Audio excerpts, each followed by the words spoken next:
here today to talk about our opportunity to participate with the Project Lift program initiative that's part of the Child Poverty Collaborative. And we'll take this opportunity to talk about our work and our collaborations and why we feel that the Project Lift is so important to help reduce poverty in Hamilton County. So my name is Judith Warren, and I'm with Zion Global Ministries and Zion Global Missions, which is a nonprofit arm of Zion Global Ministries based in Westchester, Ohio. And I have with me Yvonne Smith with Zion Global. I'm Pastor Trevor Phillips with the Saving Grace Community Church and also Grace House, which is our nonprofit extension. Okay, thank you. So how long have you been involved, Pastor Phillips, with the Project Lift? We just became involved toward the end of the summer until October. Specifically in September, we began, we're recipients, we're not sponsors, but we were made aware of the program and the services offered through those dollars. And so been very pleased and been able to help a few people. Yeah. So we came on board about the same time in October as a sponsor organization, which has enabled us to kind of put more resources behind some of the activities we were already doing and initiatives to assist families primarily in the Walnut Hills community. And you're in Lockland, Yes. Primarily. And so we've had an opportunity to enroll families, to discover some of the challenges that they're having in meeting their household budgets, because one emergency or one, say, reduction in a paycheck because they've been out of work or missed work can throw off the whole, sequence of their budget. So we've been fortunate to be able to work with other non-traditional organizations. And I say non-traditional in the sense that we may not be large 501c3 nonprofit organizations in Hamilton County, but we have been putting out resources and to assist families. And so we found that it's been really helpful to have these additional dollars to supplement what our own particular organizations and ministries are doing. Yes. Yeah. So we found it, I think, also helpful, and maybe you can talk about this also, Pastor Phillips, about the collaboration with the churches, with other organizations and resources that Job and Family Services have brought to our attention that we didn't know about before. Well, it's been a blessing because we are a small congregation and our nonprofit is very young. And so we don't have dollars on hand as many established nonprofits do or many established fellowships have. So we don't have the great traditional big benevolent fund, which you can just tap in to help people. So it's been a tremendous blessing to be able to meet the needs of those that were in situations that our budget would not be able to sustain and meet those needs. So through the dollars made through the LIFT funding in particular, have been able to really impact some folks. And there's one particular person that comes to mind, a mother of 12, who had a situation where her house was in terrible disrepair. It was a dilapidated building. No one would want to live in these type of conditions. And so we began to work with her and work with Cincinnati Metropolitan Housing, Hamilton County Health Department, addressing these issues to see if we could move her out of that place for her and her children. Our church personally, we held a clothing drive for her. That was within our capacity to do that. But we were limited to address the other things that she needed in the event that she would get a new home, which would be first and last month's rent or down payment, if you will, and through the other dollars made available through PRC2 to get some of the furniture and those things. So that was a help, that was a blessing, because we could not sustain and do that. But had I not known, had I been introduced to those dollars, I would not have been able to have been successful in helping this family get through this crisis. Had no idea these dollars existed, but but it really helped us and it helped the family. Yes, I think you make a great point about how the faith communities, especially in the African American communities, have always kind of filled the gap.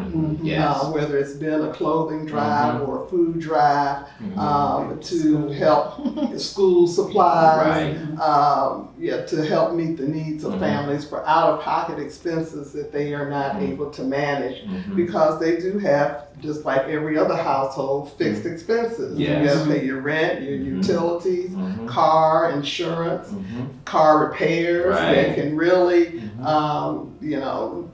dampen a budget. Yes. So being able to have those extra resources and dollars, and to know about PRC and Project Lift and how those wraparound funding can help to move and to kind of stabilize some households so that they can move from month to month.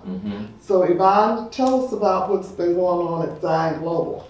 Well, at Zion Global, it's been really exciting. We've been helping, working with quite a number of families through Project Lift. And today, I noticed that we've helped over 55 children, households and stuff, in trying to lift these families out of poverty. A couple that I've really been excited about, we had one young lady that was had a very low-paying job. I mean, she's been moving around and trying to sustain housing for her and her children. She was just working at a portrait studio.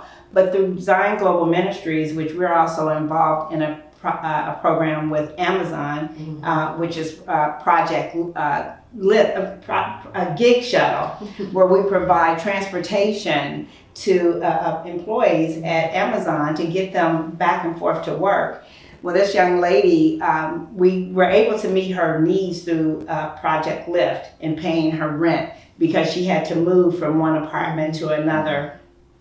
And once she did that, we got her in touch with Amazon. She applied for Amazon, and within a week, she was employed by Amazon. So that is really a very good success story, that going from like $10 an hour to going to $15 an hour with 2 children has really kind of helped her lift out of that situation.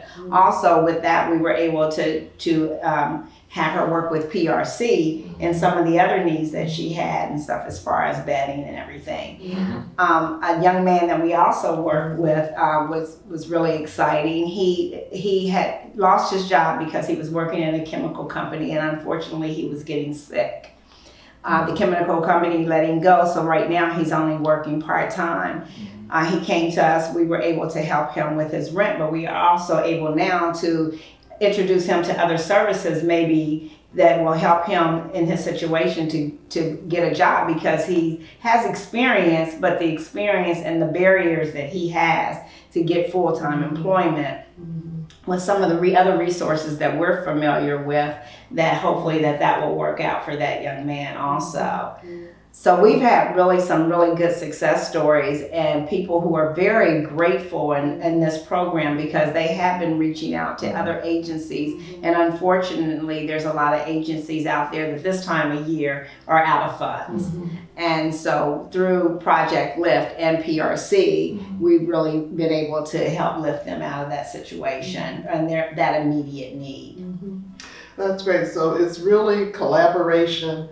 It's really bringing together all the partner organizations, sponsor organizations once a month to even learn more about how we can advocate and have another door, another contact name to kind of get around some of the barriers that people may face, even in frustration of, they've called but couldn't get through, and now we can make those arrangements for them and advocate.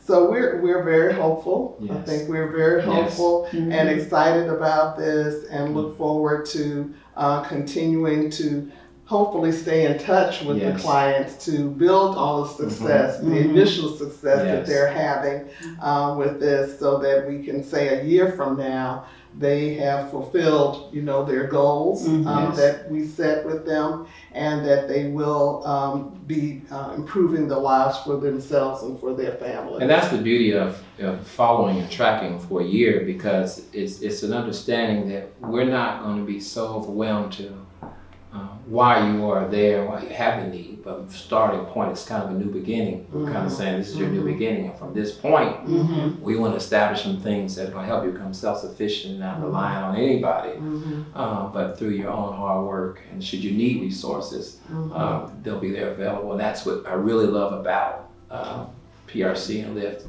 funding, is that we're going to track the folks, not just going to give them what they need and let them go. But we don't stand and judge them. We stand, with a helping hand and say, from where you are now, we're going up from here. And so I think that staying in touch with them and establishing those is going to make a difference between what we do with these dollars and other fundings, resources streams, revenue streams are out there, how we may differentiate ourselves from those programs. And I've just really been excited about, because in some of these young ladies' situations, it's not that they're, that it's situations that have come up. I mean, we've had a family that the husband has sick cell and with no benefits. So when you don't have benefits, that automatically, you get in one situation in a crisis that, that you don't have benefits, is going to put you behind. So with that, we're able to fill that gap in between that, and then hopefully from there they're looking for things like they want to continue education, they want to get a college degree, but you can't get a college degree if you don't have the funds to do that, or the means, or know what avenues and stuff to get you to that path. So some of those resources too, not only in just meeting that immediate gap, but meeting the long-term gap, I think is really important to help you try to lift them out of the situation. It's establishing the whole feeling of hope, because I don't think that in fact, I know I'll go out on a limb and say that none of those families or parents that benefit from these dollars, if you were to ask them when they're in elementary school, when they grew up, did they want to be homeless? Did they want to not have employment? Did they want to have? They didn't wish that desire for themselves. So again, it's just a great opportunity to meet people where they are and say, we understand, we get that you're in this situation, but we want to help you get up off your feet. We want to lift you out of these circumstances and make right decisions and have right choices so you don't return. So the church's role is having an opportunity to expand and to be at the table with the I would say more traditional nonprofit organizations. But we're at the table, and I think being a good complementary partnership with those organizations. Thank you.